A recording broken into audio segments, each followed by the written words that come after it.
श्री साईं सच्चरित्र अध्याय 2। ग्रंथ लेखन का ध्येय कार्य आरंभ में असमर्थता और साहस, गर्मागर्म बहस, अर्थपूर्ण उपाधि, हेमाडपंथ, गुरु की आवश्यकता। गत अध्याय में ग्रंथकार ने अपने मौलिक ग्रंथ की श्री साई चरित्र में उन कारणों पर प्रकाश डाला था जिनके द्वारा उन्हें ग्रंथ रचना के कार्य को आरंभ करने की प्रेरणा मिली। अब वह ग्रंथ पठन के योग्य अधिकारियों तथा अन्य विषयों को इस अध्याय में विवेचन करते। ग्रंथ लेखन का हेतु। किस प्रकार विसूचिका के रोग को कोप को आटा पीसकर तथा उसको ग्राम के बाहर फेंककर रोका तथा उसका उन्मूलन किया। बाबा की इस लीला का प्रथम अध्याय में वर्णन किया जा चुका है। मैंने और भी लीलाएं सुनी जिनसे मेरे हृदय की अति आनंद हुआ और यही आनंद का स्रोत काव्य कविता रूप में प्रकट हुआ। मैंने यह भी सोचा कि इन महान आचार्य युक्त लीलाओं का वर्णन बाबा के भक्तों के लिए मनोरंजक एवं शिक्षाप्रद सिद्ध होगा तथा उनके पाप समूल नष्ट हो जाएंगे। इसलिए मैंने बाबा का पवित्र गाथा और मधुर उपदेशों का लेखन प्रारंभ कर दिया। श्री साई की जीवनी ना तो उलझनपूर्ण और ना संकीर्ण ही है, वरन सत्य और आध्यात्मिक मार्ग का वास्तविक दिग्दर्शन कराती है। कार्य आरंभ करने में असमर्थता और साहस। श्री हेमाडपंथ को यह विचार आया कि मैं कार्य को करने के लिए उपयुक्त पात्र नहीं हूँ। मैं तो स्वयं अपने परम मित्र की जीवनी से भी भली भांति परिचित नहीं हूँ और ना ही अपनी प्रकृति से। तब फिर मैं कुछ सरीका मूढ़मती भला एक महान संत पुरुष की जीवनी लिखने का साहस कैसे कर सकता है। अवतारों की प्रवृत्ति के वर्णन में वेद भी अपनी असमर्थता प्रकट करते हैं। किसी संत का चरित्र समझने के लिए स्वयं को पहले संत होना नितांत आवश्यक है, फिर मैं उनका गुणगान करने के सर्वथा योग्य ही हूँ। संत की जीवनी लिखना एक महान कठिन कार्य ही है जिसकी तुलना में सातों समुद्र की गहराई नापना और आकाश को वश से ढकना भी सहज है। यह मुझे भली भांति ज्ञात था कि इस कार्य का आरंभ करने के लिए महान साहस की आवश्यकता है और कहीं ऐसा ना हो कि चार लोगों के समक्ष हास्य का पात्र बनना पड़े। इसलिए श्री साईं बाबा की कृपा प्राप्त करने के लिए मैं ईश्वर से प्रार्थना करने लगा। महाराष्ट्र के संत शिव श्री ज्ञानेश्वर महाराज के कथन है कि संत चरित्र के रचयिता से परमात्मा अति पसंद होते हैं। तुलसीदास ने भी कहा है कि साधु चरित्र शुभ सरिस कपासु निरस विशद गुणमय फल जासु जो सही सुखपद दुरावा वंदनीय जेही जग जस पावा। भक्तों को भी संतों की सेवा करने की इच्छा बनी रहती है। संतों की कार्य पूर्ण करना इनकी प्रणाली भी विचित्र ही है। यथार्थ प्रेरणा तो संत ही किया करते हैं, भक्तों निमित्त मात्र। यह कहिए कार्य पूर्ति के लिए एक यंत्र मात्र है। उदाहरण के लिए 1700 में कवि महीपति को संत चरित्र लेखन की प्रेरणा हुई। संतों ने अंत प्रेरणा की और कार्य पूर्ण हो गया। इसी प्रकार सन 1800 में भी दासगणों की सेवा स्वीकार हुई। महीपति ने 4 काव्य रचे, भक्ति विजय, संत विजय, भक्ति लीलामृत, संत लीलामृत, और दासगणों ने केवल 2, भक्ति लीलामृत और संत कथामृत, जिसमें आधुनिक संतों के चरित्र का वर्णन है। भक्ति लीलामृत के अध्याय 31, 32 और 33 तथा संत कथामृत के 57वें अध्याय में श्री साईं बाबा की मधुर जीवनी अमूल्य उपदेशों का वर्णन सुंदर एवं रोचक ढंग से किया गया है। पाठकों से इनके पठन का अनुरोध है। इसी प्रकार श्री साईं बाबा की अद्भुत लीलाओं का वर्णन एक बहुत सुंदर छोटी सी पुस्तिका श्री साईं बाबा भजनमाला में भी किया गया है। इनकी रचना बांद्रा की श्रीमती सावित्रीबाई रघुनाथ तेंदुलकर ने की है।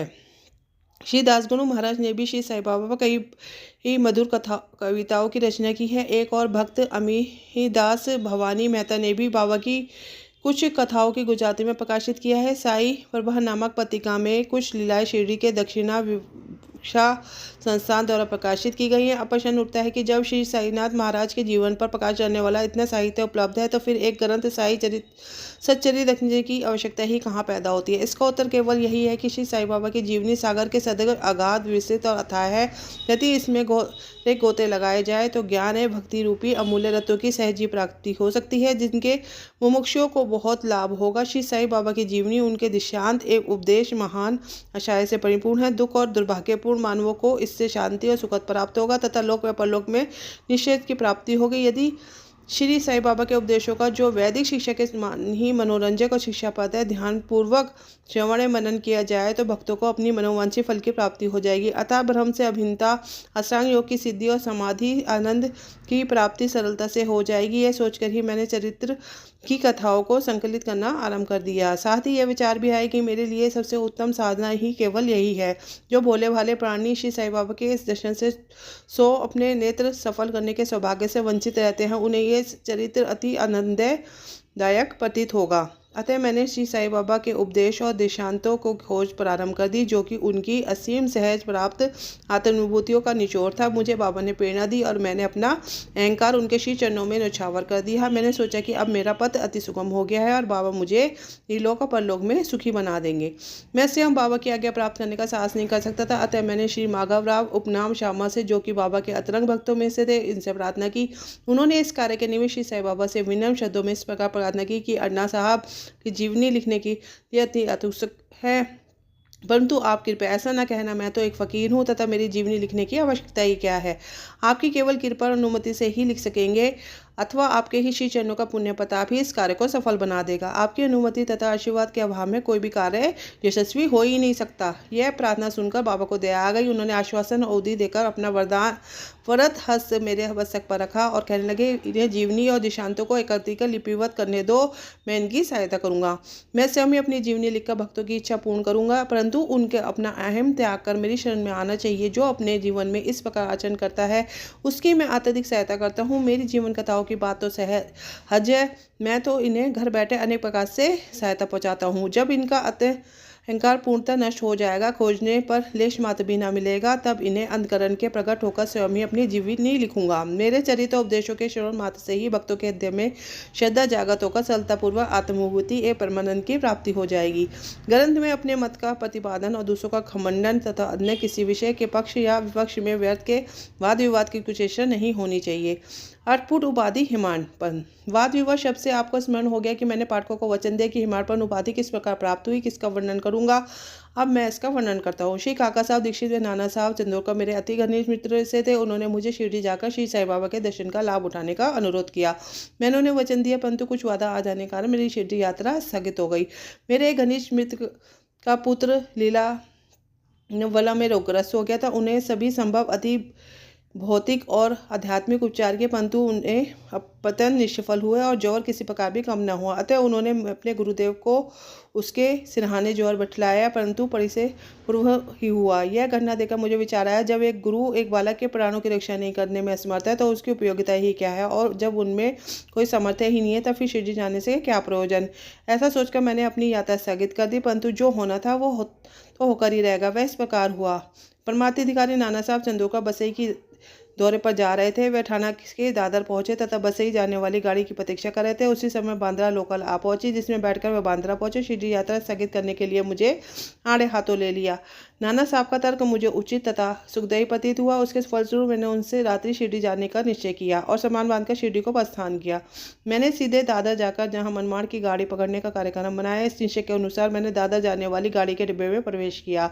गाड़ी छूटने वाली थी, इतने में एक यवन मेरे डिब्बे में आया। मेरा सामान देखकर मुझसे मेरा गंतव्य स्थान पूछने लगा। मैंने अपना कार्यक्रम उससे बतला दिया। उसने मुझे मनमाड़ की गाड़ी दादर पर खड़ी नहीं होती, इसलिए सीधे पोरबंदर से होकर जाओ। यदि यह एक साधारण घटना घटित न हुई होती तो मैं अपने क्रम के अनुसार दूसरे दिन शिरडी ना पहुंच सकने के कारण अनेक प्रकार की शंका कुशंकाओं से गिर जाता, परंतु ऐसा घटना ना था। भाग्य ने साथ दिया। दूसरे दिन 9-10 बजे के पूर्व ही मैं शिरडी पहुंच गया।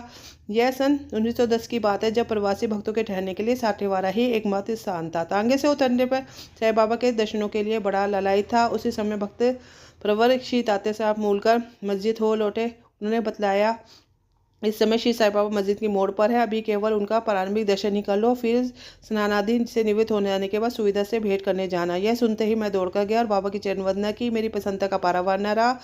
मुझे क्या नहीं मिल गया था। मेरा शरीर उल्लास सहित हो गया। शुद्ध और तृषा की सुधि जाती रही। जिस क्षण से उनके भव दर्शक चरणों का स्पर्श प्राप्त हुआ, मेरे जीवन के दर्शनार्थ ऋणान प्रोत्साहन एवं सहायता पहुंचाई। उनके प्रति मेरा हृदय बारंबार कृतज्ञता अनुभव करने लगा। मैं उनका सदैव के लिए ऋणी हो गया। उनका यह ऋण कभी भी मुक्त हो सकूंगा। मैं सदा उनका स्मरण कर मानसिक प्रणाम किया करता हूँ। जैसा कि मेरे अनुभव में आया कि साईं बाबा के दर्शन से यह विशेषता है, विचार परिवर्तन तथा पिछले कर्मों के प्रभाव शीघ्र मन पड़ने लगता है और शनि शनि अनासक्ति और सांसारिक भोगों से वैराग्य बढ़ता जाता है। केवल गत जन्मों के अनेक शुभ संस्कार एकत्रित होने पर ऐसा दर्शन प्राप्त करना सुलभ हो सकता है। पाठकों में आपसे शपथ पूर्वक कहता हूँ कि यदि आप श्री साईं बाबा को एक दृष्टि भर कर देख लेंगे तो आपको संपूर्ण विश्व साईं में दिखाई पड़ेगा। गर्मा गर्म बहस। शिरडी पहुंचने के प्रथम दिन ही बाला साहब मेरे बीच गुरु की आवश्यकता को लेकर वाद विवाद छिड़ गया। मेरा मत था कि स्वतंत्रता त्याग का पायदान क्यों होना चाहिए। जब कर्म ही करना पड़ता है तो गुरु की आवश्यकता ही कहाँ रही। प्रत्येक को पूर्ण पतन का स्वयं को आगे बढ़ाना चाहिए। गुरु शिष्य के लिए करता ही क्या है, वह तो सुख से निद्रा का आनंद लेता है। इस प्रकार मैंने स्वतंत्रता का पक्ष लिया और बाला साहब ने प्रारंभ का। उन्होंने कहा कि जो विधि लिखित है वह घटित होकर आएगा। इसमें उच्च कोटि के महापुरुष भी असफल हो गए हैं। कहावत है, मेरे मन कछु और विधाता के कछु और। फिर परामर्श शब्दों में बोले, भाई साहब यह निरी वित्ता छोड़ दो, यह अहंकार तुम्हारी कुछ भी सहायता नहीं कर सकेगा। इस प्रकार दोनों पक्षों के खंडन मंडन में लगभग 1 घंटा व्यतीत हो गया और सदैव की भांति कोई निष्कर्ष न निकल सका। इसलिए तंग और विवश होकर विवाद स्थगित करना पड़ा। इसका परिणाम यह हो कि मेरी मानसिक शांति भंग हो गई। मुझे अनुभव हुआ कि जब तक मेरे घोर वैदिक बुद्धि और अहंकार न हो तब तक विवाद संभव नहीं। प्रस्तुत यह अहंकार ही विवाद की जड़ है। जब अन्य लोगों के साथ में मस्जिद गया तब बाबा ने काका साहब को संबोधित कर प्रश्न किया कि साटेवाड़ा में क्या चल रहा था, किस विषय में विवाद था। फिर मैंने दृष्टिपात कर बोले, हेमाड पंडित ने क्या कहा। यह सब सुनकर मुझे अति अचंभा हुआ। साटेवाड़ा और मस्जिद में पर्याप्त अंतर था। सर्वज्ञ व अंतर्यामी हुए बाबा को विवाद का ज्ञान कैसे प्राप्त हो सकता था। मैं सोचने लगा, बाबा हेमाडपंत के नाम से मुझे क्यों संबोधित करते हैं। यह शब्द तो हेमाडपंत का अपभ्रंश है। मादी पंत ने देवगिरी के यादव राजवंशी महाराजा महादेव और रामदेव के विख्यात मंत्री थे। वह उच्च कोटि के विद्वान, उत्तम प्रकृति और चतुर, जिसे आध्यात्मिक विषयों का विवेचन है, और राज प्रशस्ति जैसे उत्तम काव्यों के रचयिता थे। उन्होंने ही हिसाब किताब करने की नवीन प्रणाली को जन्म दिया था। कहाँ इसके विपरीत में ज्ञानी, मूर्ख और मंदमती। अतः मेरी समझ में ना सका मुझे इस विशेष उपाधि से विभूषित करने का क्या तात्पर्य है। गहन विचार करने पर इस निष्कर्ष पर पहुंचा, कहीं मेरे अहंकार का चूर्ण तो नहीं होने वाला। बाबा ने इस अस का प्रयोग तो नहीं किया है ताकि मैं भविष्य में सदैव के लिए निर्भानी और विनम्र हो सकूं, अथवा कहीं यह मेरे वाक् चातुर्य के उपलक्ष्य में मेरी प्रशंसा तो नहीं है। भविष्य पर दृष्टिपात करने से प्रतीत होता है कि बाबा के द्वारा हेमाडपंत की उपाधि से विभूषित करना कितना अर्थपूर्ण और भविष्य गोचर था। सर्वाधिक है कि कालांतर में भोलकर ने श्री साईं बाबा का संस्थान प्रबंध कितने सुचारू और विद्वतापूर्ण ढंग से किया। हिसाब किताब आदि कितने उत्तम प्रकार के से रखे।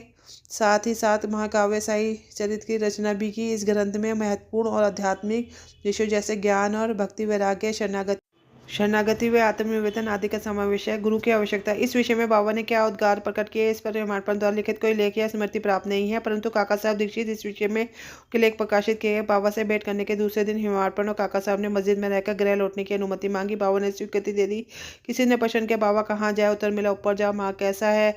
बाबा ने एक पंथ है, यहाँ भी एक मार्ग है, परंतु यह मार्ग दुर्गम तथा सिंह और भेड़िए भी मिलते। काका साहब, यदि पथ प्रदर्शक भी साथ हो बाबा, सब कोई कष्ट ना होगा। मार्ग प्रदर्शक तुम्हारे सिंह और भेड़िए और खंडकों से रक्षा कर तुम्हें सीधे निर्दिष्ट स्थान पर पहुंचा देगा, परंतु उसके अभाव में जंगल में मार्ग भूलने तथा गड्ढे में गिर जाने की संभावना है।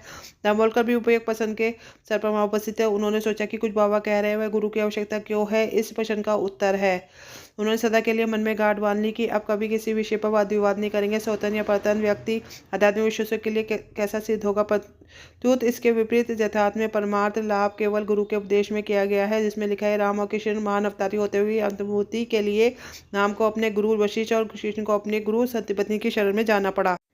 इस मार्ग में उन्नति प्राप्त करने के लिए केवल श्रद्धा और धैर्य ही, ये 2 गुण सहायक है। इसी के साथ साई चरित्र का दूसरा अध्याय पूर्ण होता है। श्री सद्गुरु साईनाथ प्रथम वस्तु शुभम भवतु। ओम साईनाथाय नमः।